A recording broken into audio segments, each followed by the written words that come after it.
Hello, and welcome back around the bonfire where, candidly, I'm not sure there was a soccer game played yesterday. Guys, I don't actually know if we have anything to talk about today. This might be a pretty quick episode. Joined as always by two of the best in the business. First and foremost, the man who seems to know it all while seemingly knowing everything else too. We have Mr. Tim. Tim, how are you feeling, sir? Thanks for starting with calling me a know-it-all. That's great. I'm having a better day than I think anyone on the Fire first team is. So, hey, other than maybe Chris Cups, he's maybe feeling a little happy this morning. There you go.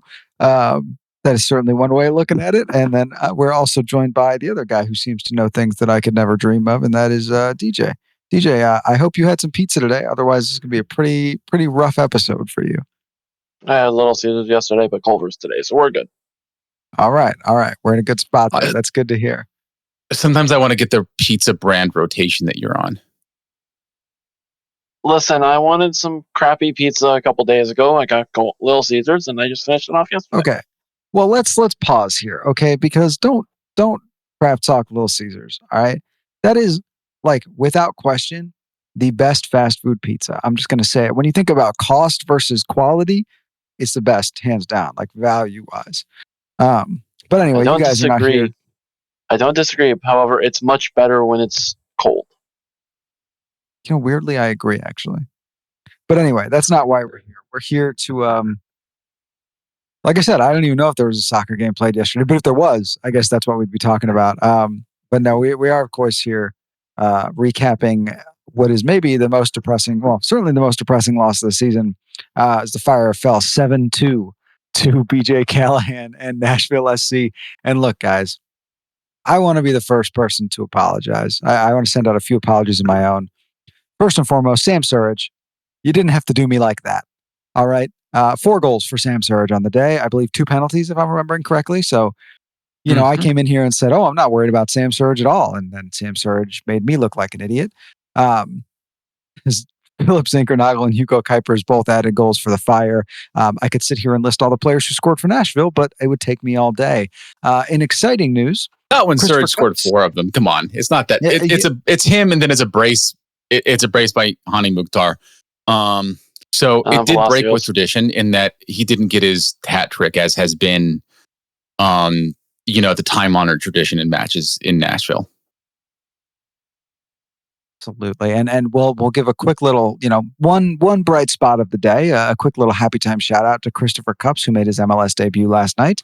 I'm sure he would have preferred to make it in a different way, but hey man, can't always get what you want, and we're happy to have you in the first team for the first time. Not a lot to say tactically about this game. I think we would all kind of generally agree with that. A lot of low points for the Fire, unfortunately. And so I think kind of the place where, sorry, go ahead, Tim. I think that's true. I think that maybe just talking a little bit about the tactics is maybe a tiny bit useful here, because I think that overall the game plan for both sides was roughly the same. I think that BJ Callahan is sort of like off the Greg Berhalter coaching tree for a variety of reasons. But I think that both teams want to do similar things. Like, they both want to use the ball, not just possession for possession's sake, but to try to get into dangerous areas, create overloads and stuff like that.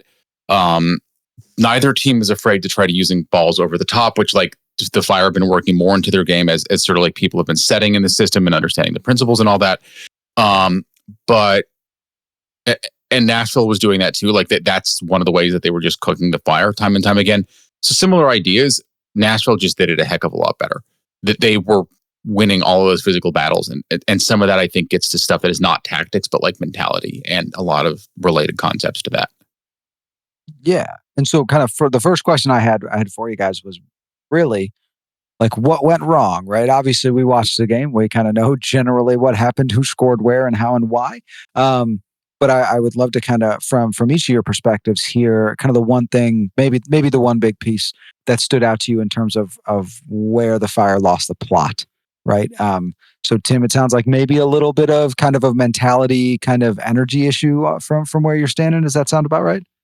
Yeah. So I mean, the Fire started off slow, but like we've kind of gotten used to that, right? Like, and that's a problem. Like, let's not just poo-poo that because the Fire were able to get some results when starting off slow, but they started off slow. But like that's normal. So you're like, okay, this you're not reading too much into that because the Fire have won in that situation.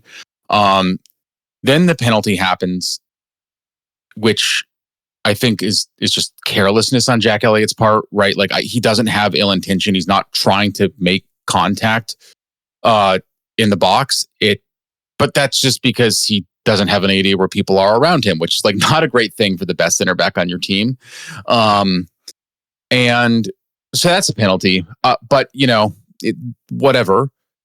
I think that the second goal is really where the wheels started falling off the truck, because that's around the time like that Palacios' goal is 22nd in the 22nd minute. That's around the time that you normally see the Fire being like, oh, okay, here's the speed and tempo with this game, and now we're ready to play. Again, it's a problem that it takes 20 minutes, but that just is the situation that we're in. So you're like, this isn't an unusual game for the Fire. Mukhtar had a beautiful corner, like the kind of service that Zinkernagel's done maybe a couple times, but we haven't seen enough from Fire players in years and years and years. And it ends up making contact with Palacios, who completely just outworks and outmuscles Brian Gutierrez. And it's like 6'1" center back, sure, hard to defend in the box. On the other hand, when you talk, like we talked to Brian Gutierrez on Thursday before the game about his kind of new role as a midfielder. Brian Gutierrez is a 5'10" midfielder, right? Like him being able to defend against a 6'1" center back off a set piece is not like the wildest thing to ask. If you just say 5'10" midfielder, 6'1" center back, right? The fact that it's Brian Gutierrez, who has not historically had much of a defensive role, and the fact that he's sort of like a lanky 5'10" changes that in reality. But like at a high level, that shouldn't have been the kind of issue that it was. He just gets completely cooked. And I think that's where you could see maybe like the wheels starting to fall off. And then the next goal that happened just 3 minutes later from Hani Mukhtar, at that point, like the wheels were just completely off the truck. Yeah, and if I'm remembering the order of the goals correctly, which there were a lot, so it's a little hard, I believe the one to Hani Mukhtar very well could have ended up being a penalty against Omari Glasgow. It was very similar to the penalty that was called on Jack Elliott, where he just completely takes out the legs from under the can't remember the name off the top of my head. It wasn't Daniel Lovitz, but whomever was crossing the ball in off that left side. And so, lack of mentality, certainly some issues. DJ, what kind of jumped out? I think that I know what you're talking about with that. I think that it's Omari Glasgow, I think, is sort of behind him. It just is hard to see with a camera angle because it's, 3 dimensions and, we're seeing a static image of it. I think that you're talking about Alex Mule, who had the first shot. Yeah. So he gets the shot away, and then it's Hani Mukhtar scoring on the rebound. Yeah, it was if I'm, and again, I may have my goals out of order. It was one off the chest and then played across to Hani at the back post, who sent it off his thigh. Yeah. And, and so it wasn't like an egregiously bad play from Omari. It was just poor positioning and took out his legs from under him. I see. I don't think that he really took out his legs from under him. I think that he was slipping and sliding in the box. I don't think that he was close enough to make any contact whatsoever with him, which is part of the problem. Realistically, if it's still an issue of right spacing, and like that's so, and that was the first goal I think it's worth saying from open play, and I think I counted the Fire had 9 players in the box, including Chris Brady, when that play happened. Nashville had 3. And yet, somehow, no one was near any of Nashville's players. You know what it actually kind of reminded me of? And then, DJ, sorry, I'll toss it to you so we can kind of get your thoughts. It reminded me of watching Seattle and Nashville. It really did. It was just like, oh, there's a perfectly placed ball to a guy with no one near him that's going to score now. and this game certainly had shades of that, and I'm sure we'll talk about that a little more as we talk vibes. But DJ, I'll toss to you. What was your kind of one big thing from this game? I mean, mentality, obviously. Yeah, once that third goal went in, you could tell like everyone just kind of was like, "Oh crap, this is how this is gonna go." And I feel like a lot of defensive players, they kind of, you always have that one match every once in a while where it's like, what the happened? And tonight that was the Fire where one thing just led to another, which led to another, which just led to everything going downhill. And it didn't help that some players, once they start getting cooked, like Gutman was being overrun on the left hand side, and after a certain point, you can't recover from that. And Gutman, he wasn't recovering from that, so that didn't help at all. But I think also Elliott did not have a good half. I think honestly the only person that had a good half that entire half was Zinkernagel, and that was barely because he didn't really do anything. He couldn't have a bad half because he couldn't be involved in it. Yeah, yeah, and I think sometimes get people kind of poke fun at, right, every time I'm like, oh, maybe we should try a back three. But there is an aspect to this system and to this offense, and I know Greg has not traditionally run like a back three or a back five. There's an aspect to this of like, I think we all in the limited time have liked what we've seen from Leo Barroso in terms of his defensive ability, his recovery speed, his one-on-ones. And I think though he's obviously limited, we've all also enjoyed Omar Glasgow in that role of just like, maybe he's not who you want week in, week out, but I will take him for a few weeks as a spot starter. Andrew Gutman, we know what he gives going forward, which is quite a bit. He is not a good defensive fullback. We've seen him make good defensive plays. We've seen him have good defensive games, but he's probably the fourth best defensive fullback on this team. And I'm counting Omari Glasgow in that. And you don't really have the recovery speed to even be able to get back for positioning. And now with Carlos Terran out again and Sam Rogers, unfortunately, kind of regressing here, it does feel a little bit like you're asking Jack Elliott to hold up the entirety of the back line by himself. You're asking Chris Brady to save 8-9 shots a game, and that's just not tenable. So See, I think that's. I know you're going to try to connect to the back three really quick, but I mean, I think one of the issues with Gutman is since the injury, he's talked about this a few times, both like on the record and just, when I've been talking to him. And he said that one of the things that he learned is from that long-term injury was how to listen to your body, because you don't. And when you're young, you kind of feel like you're invincible. And there's pain associated with playing sports, just like there's pain associated, whether you're a professional or not, right? Like there's sometimes that something hurts and you play through it. And it's learning when that's something you can do and when there's something where you need to listen to your body. I don't know if he's lost speed entirely as a result of the injury, or if it's a question of him just not having the confidence that he had before to go at the same work rate throughout the match. But it does seem like he's slower, especially getting back and especially making defensive plays than we've seen from him before. And I think that his ability on the ball compensates for that on offense.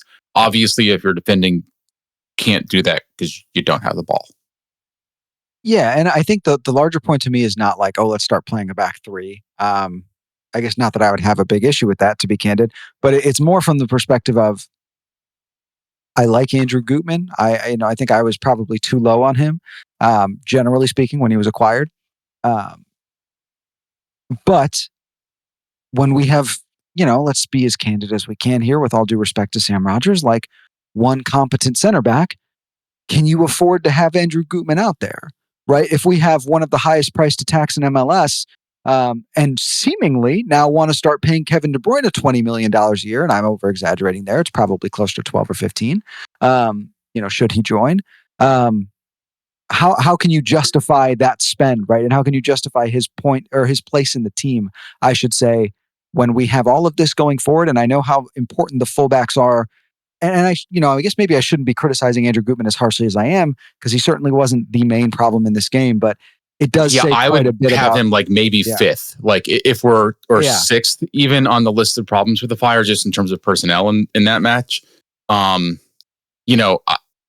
but I get what you're saying. Now I think that part of it is that you're expecting to put more on his shoulders because of his profile and because of what he can do, and I think because other people weren't doing it. But like in terms of like, okay, should we play another center back or whatever? Like, which center back? I mean, Chris Cups made a cameo. We can talk about that later, and I think we should because I think that's one of the only sort of like semi-positive things to take from this one. But like, I mean, Mauricio Pineda didn't have a great game. I thought that he may have had a better game than Sam Rogers, but he was playing in a different place. And like, so do you want to add Pineda back and then put Sergio Orahel in when it was a physical game? And I suspect that's why Kellen Acosta started, not Orahel. Like, I don't know. Like, it's just, you're just like taking one piece out from one place and putting it in another right now, just with who's healthy. Yeah. And I think maybe that's also, I think I've said it before. I am maybe the first person to give Greg his flowers. We also need to be the first people to criticize him in that sense, right? That's a failure of roster building. And yeah, you can't account for Carlos Terán being hurt in what seems like, we don't know how long it's going to be yet, right? I don't know if we've gotten official word on that yet. So it's kind of a thing of like that feels like a failure in roster building. If you're not willing to play Mauricio Pineda at center back, which is where he's been playing for the last 4 or 5 years, that means you have 2 healthy center backs at any given time and 1 17-year-old, right? Because we don't seem to want to play Omar Gonzalez, right or wrong. Well, he's 16. Oh, he's 6. Okay, so I was actually giving him an extra year. And I agree with you, Tim. Like, I'm excited about the future of what Christopher Cups can be. From the people whose opinions I know and trust, he is a very bright prospect with a very bright future, both here and wherever else he may play, including the national team setup. But that is a bit of a failure in roster building in terms of just not having people available, not attempting to make any kind of move at the deadline. And I know you're hamstrung and we can't turn it over in one window. And I think that's what it comes down to, right? Because like that's what I had that as one of the things in my like 5 things article, which you wouldn't have had a chance to see because it came out too soon, I think, before we hit record on this. But it's been one window. And I mean, Greg Berhalter added 15 players, including homegrowns like Chris Cups and Robert Jardine during that window. That's half the roster. And he was able to move on from guys that were basically impossible to move on from the Fire for years, like Gaston Jimenez, right?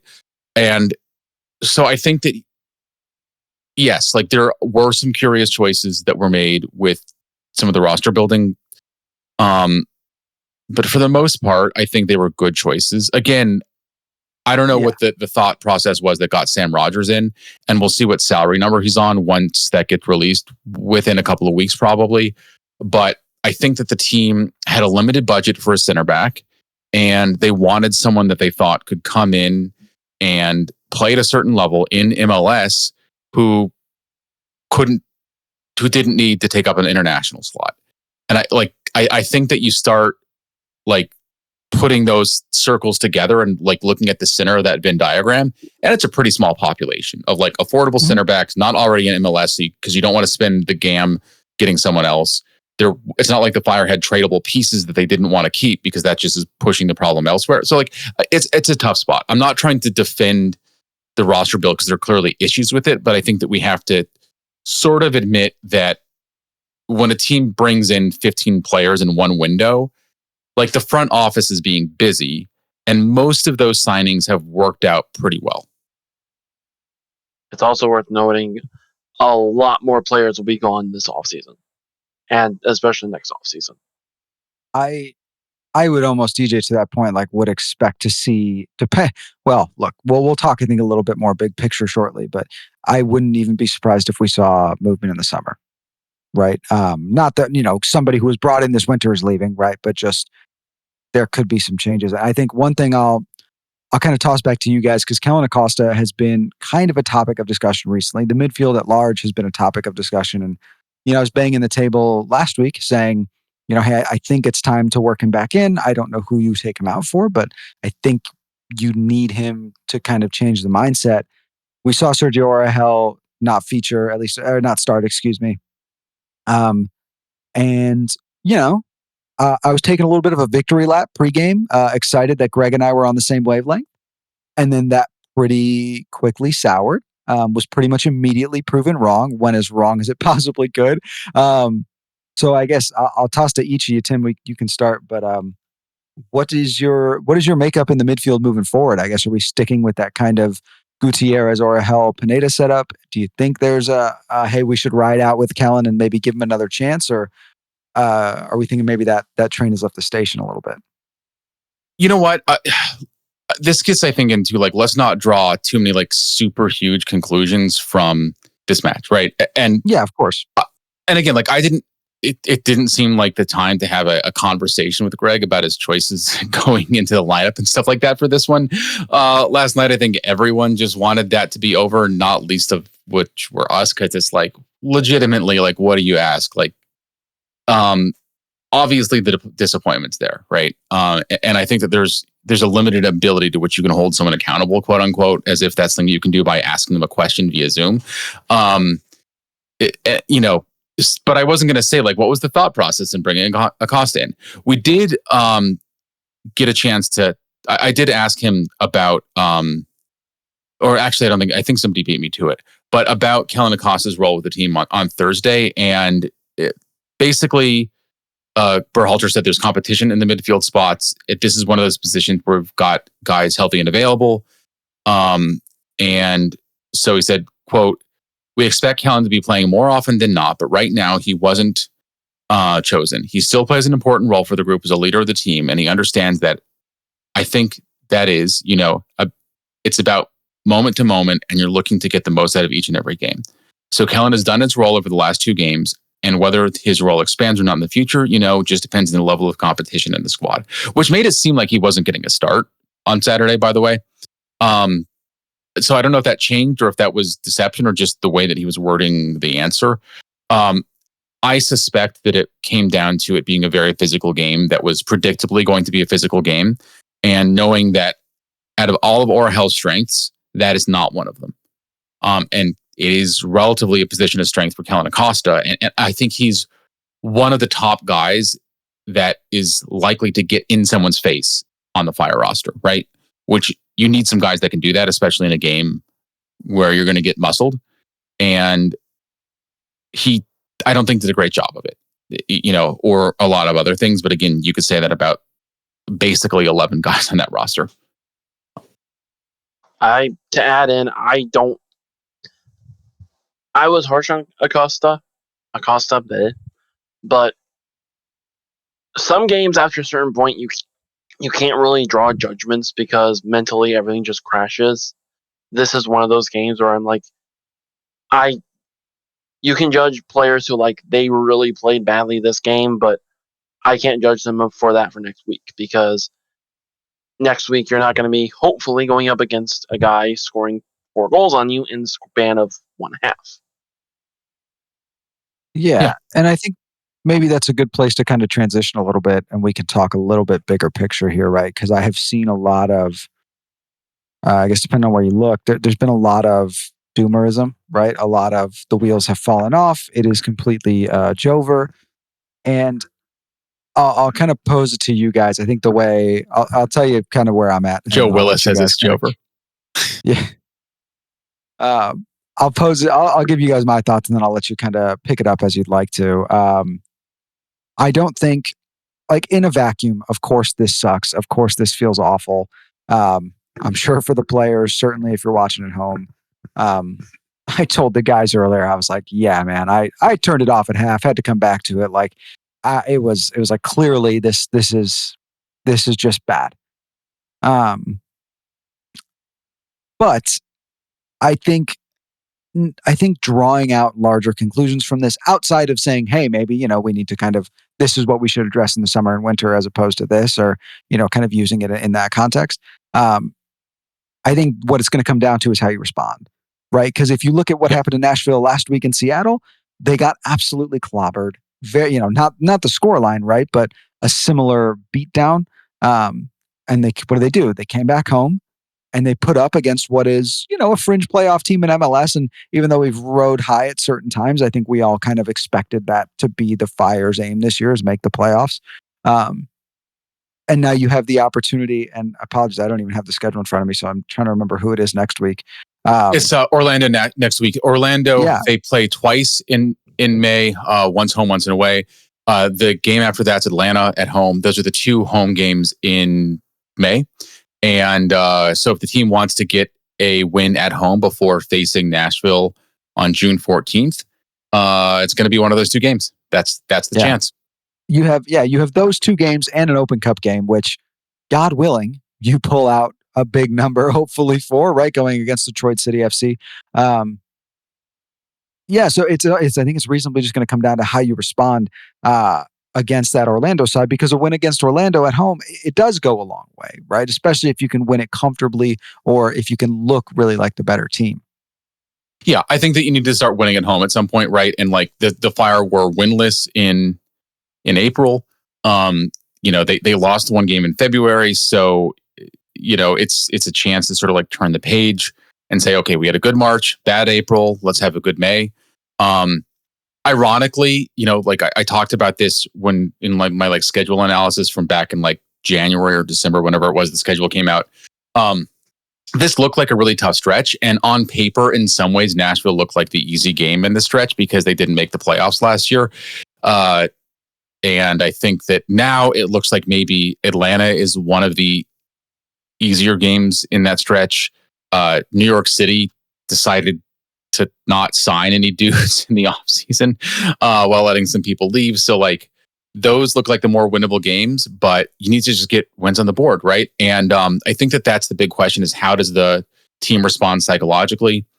I asked Berhalter about like what you say to guys on Monday because they'll be taking Sunday off, and he said it'll be interesting. He didn't really give a lot of detail. But I think that that's really going to be the big question, because we've seen this could be a turning point one way or another for the team, right? And we sort of saw that in previous years where there were just results that feel like they stuck with the team for weeks, and then weeks became longer, and that became an issue, right?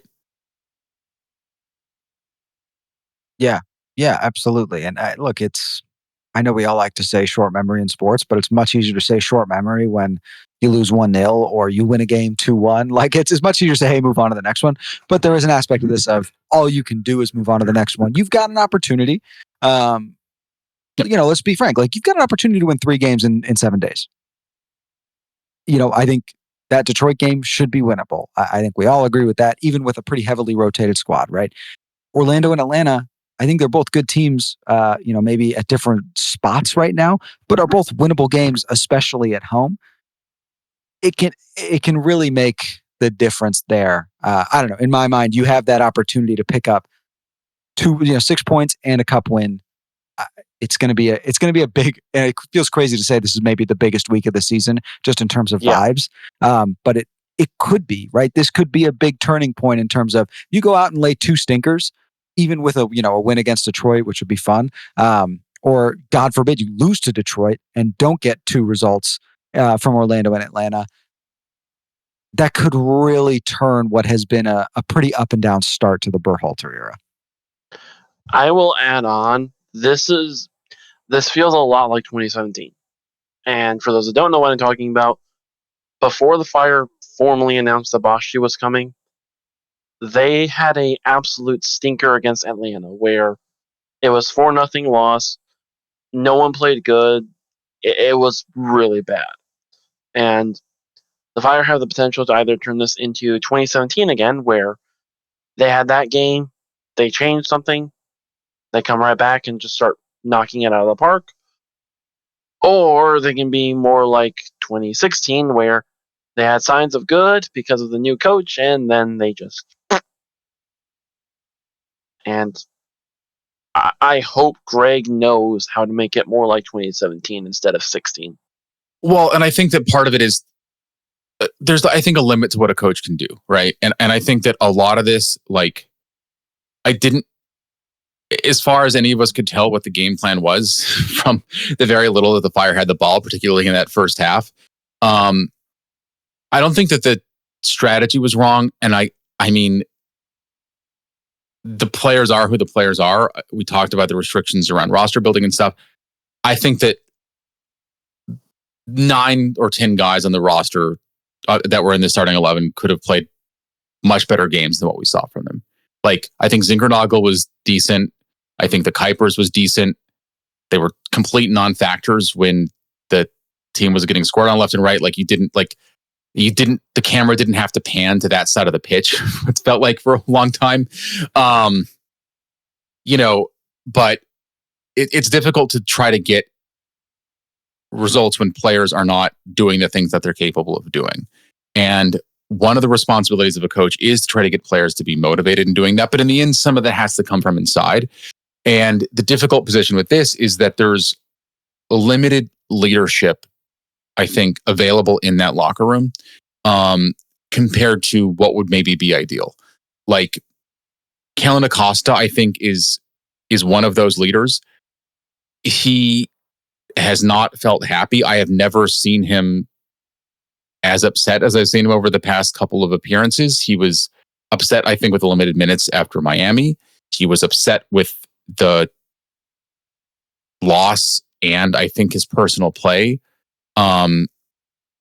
against Nashville and in his first start in the past few matches, right? So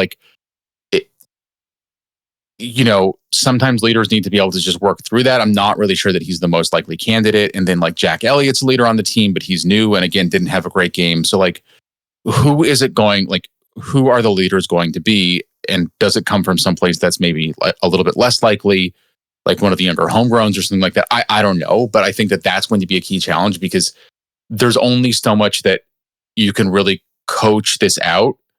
The same, it's like the horse to water thing, right? Like you can try coaching players to get to a better place mentally. Whether or not they choose to do that work is something that you cannot ultimately control, no matter how much you're trying, no matter how good you are at trying to do it. One person I saw basically proposed that at this point, the Fire's leaders are Zinkernagel and Kuipers, and Brady to a degree. Yeah. I mean, and I think that Zinkernagel, I don't know how much of a leader he is in the locker room. He certainly is very well spoken, and I think that he certainly, takes bad results on the chin a little bit in what could maybe be a positive way. Because just from like seeing him in the locker room, seeing his body language, talking to him after some of the bad results, but at the same time, he's doing it in a way where like he was one of the guys that did not give up, right? And I think that actually on the whole, if you're looking for positives, the two I think that you can really take from the match are as stupid as this. I know this sounds stupid before it comes out of my mouth, so just hear me out here. The Fire were absolutely terrible for 40 minutes in that game. And they were kind of okay for 50 minutes in that game. The score in the second half was 2-2. Now, part of that's because like Nashville's not exactly going for it the same way when they're up by as many goals as they were, and that's fair. But a lot of the guys did not stop trying, and some of the guys that kind of did for a while got back involved and started having a little bit better performances. For those that were still in, I think a lot of the guys that were taken out for reasons, and that's what it is.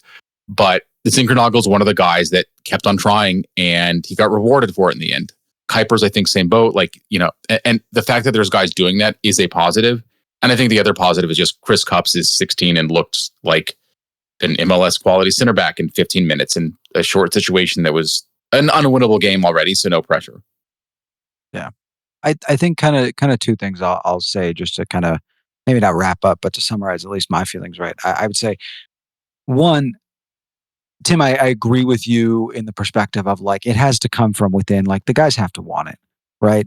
The other side of the coin on that one for me is like, we have seen week in, week out, this team seems to struggle with motivation, right? Like I don't think that's crazy off the wall, right? One of the big things of that 3-game win streak, right, was that they were coming from behind in every single game.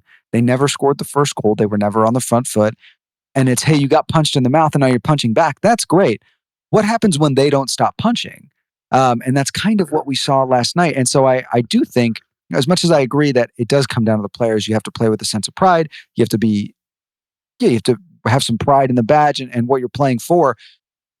We have to acknowledge like there's a certain lack of that coming from the coaching staff. I don't feel there's any other way to say it, right? Like we talk about the slow starts. We talk about the lack of intensity. We talk about the mental mistakes. And And I think at a certain point, yeah, some of that is on the players. And last night, I think was probably a really healthy mix of both, to be fair. But you do start to have to ask questions about what is training like, what is this like, what is that like, just in terms of how that's being dispersed.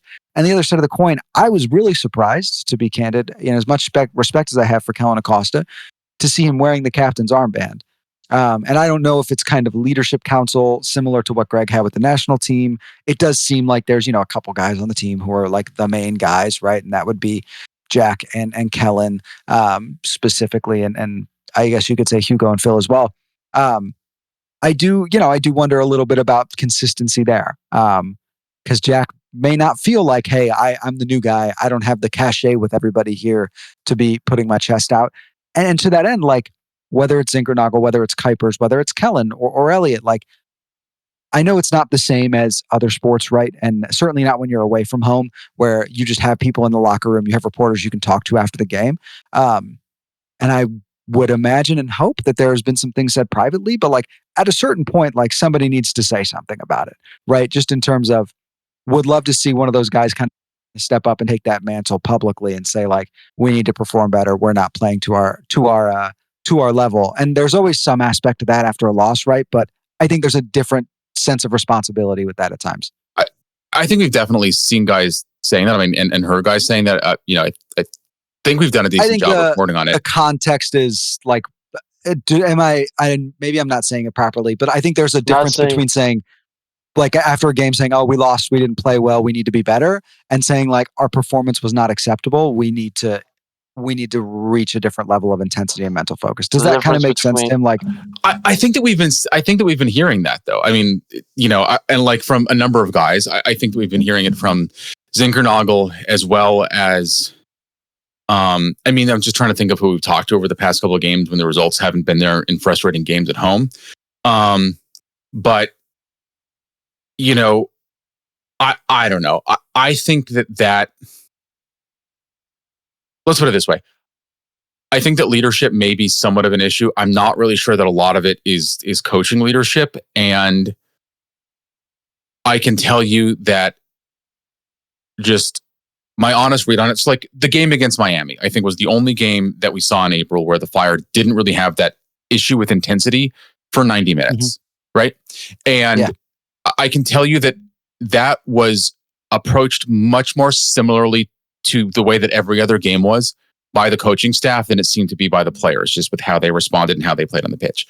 I don't know. Now, I mean, if you're saying like the coaching staff needs to recognize that this is the situation that we're in and they need to come up with other ways of trying to get that motivation out, I think that's a fair criticism.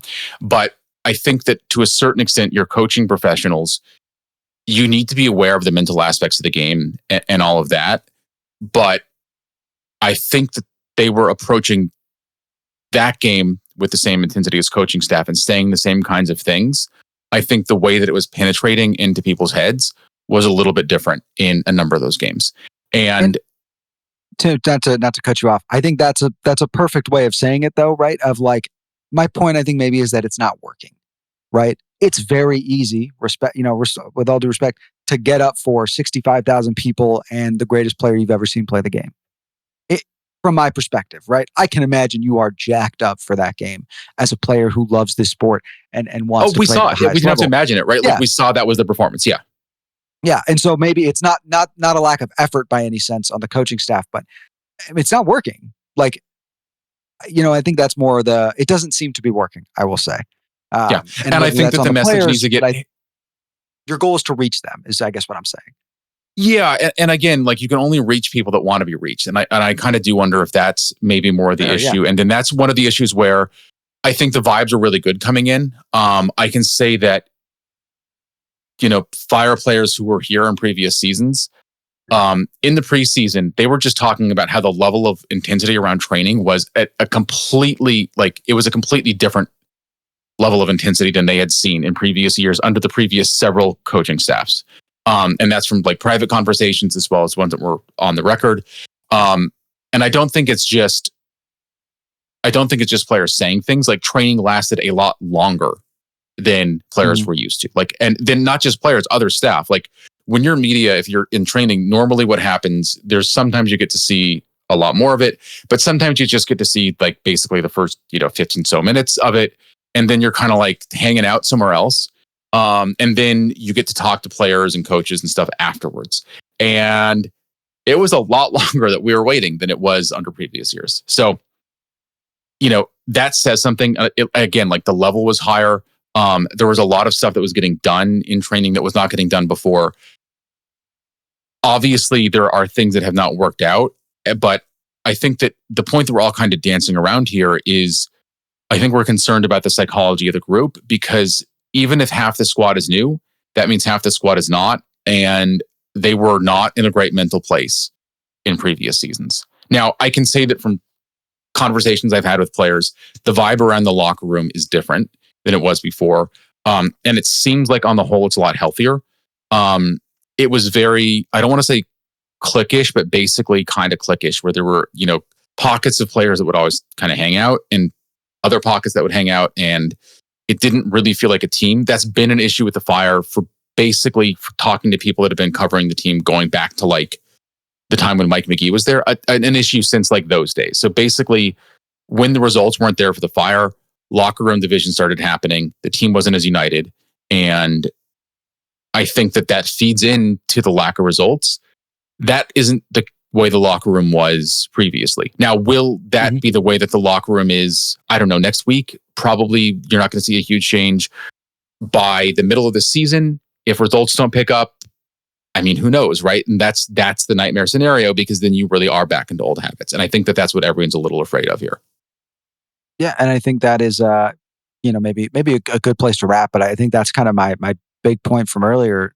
Well, two things, right? One, I think this week could be a linchpin for the season, right? I think if you can pull out some good results at home, you have, like I said, 3 games in 7 days. You get to play in front of the home crowd. One at SeatGeek, obviously, that are all winnable games, right? All games you would expect to get a result in. 2 because they're at home, 1 because it's against the lower division side. If it goes well, that's going to be a huge spark for the guys, I would imagine, going into the back half of May. If it goes poorly, not that I expect it to unravel, but I don't expect it to just magically get better, right? And I think one thing I kind of said it flippantly as a little bit of a joke. I do think there's an aspect of this that, man, is what this team needs $15 million on Kevin De Bruyne? Maybe that's a longer conversation that we can have on a different day. I know Matt was upset he didn't get to talk about the Kevin De Bruyne rumors when they happened initially, and obviously that is all still just rumors. But there was an aspect of, man, what could that amount of money, and not that you're spending all that, what could another DP slot get you on your back line to shore up the holes that we clearly have?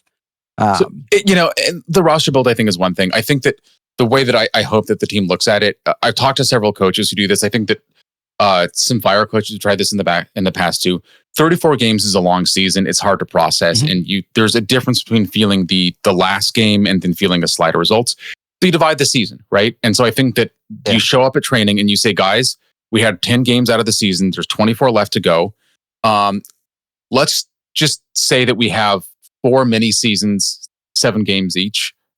There's not quite that many games left, but like that divides the season overall into 5, right? Kind of 35 divided by 7. But, let's look at the 7 games between now and the time that we face Nashville again at home. And let's be in a very different place when we're facing Nashville next time. And let's make them afraid to come to Soldier Field. And I think that has to be the challenge. I think that it's doable. But that starts at training tomorrow. That starts with results at home, which the team has not gotten this year. But if they're able to get 3 results at home, then that doesn't wipe away the draws and a loss at home, but it goes a long way to changing the narrative really quickly. Exactly. And it can take any kind of bad taste left over in the mouth, and it's a little bit of mouthwash, if nothing else. Wonderful, fellas. Anything you would like to toss in before we wrap up here? All good. Perfect. Looks clean and classic. A couple quick things to. What did you say, DJ? Not right now. Let's see how Orlando goes. Yeah, interrupt me in 30 seconds, please. No.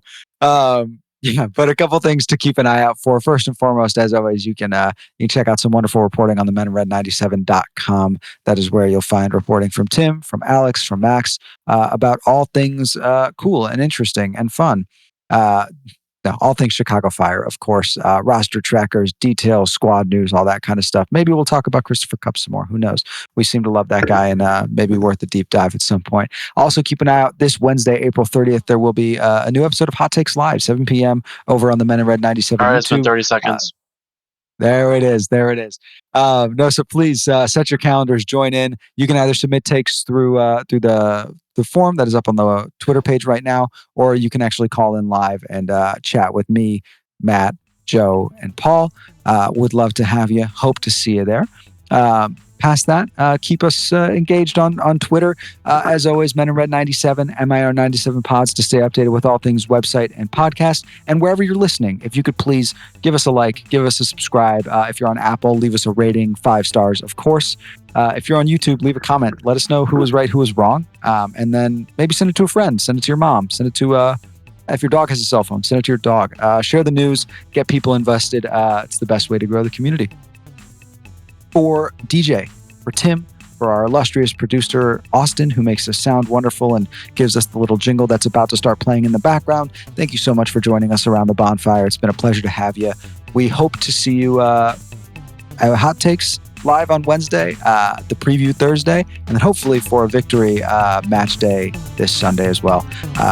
Anyway, thanks for joining. Have a great rest of your evening, and come on, you Men in Red.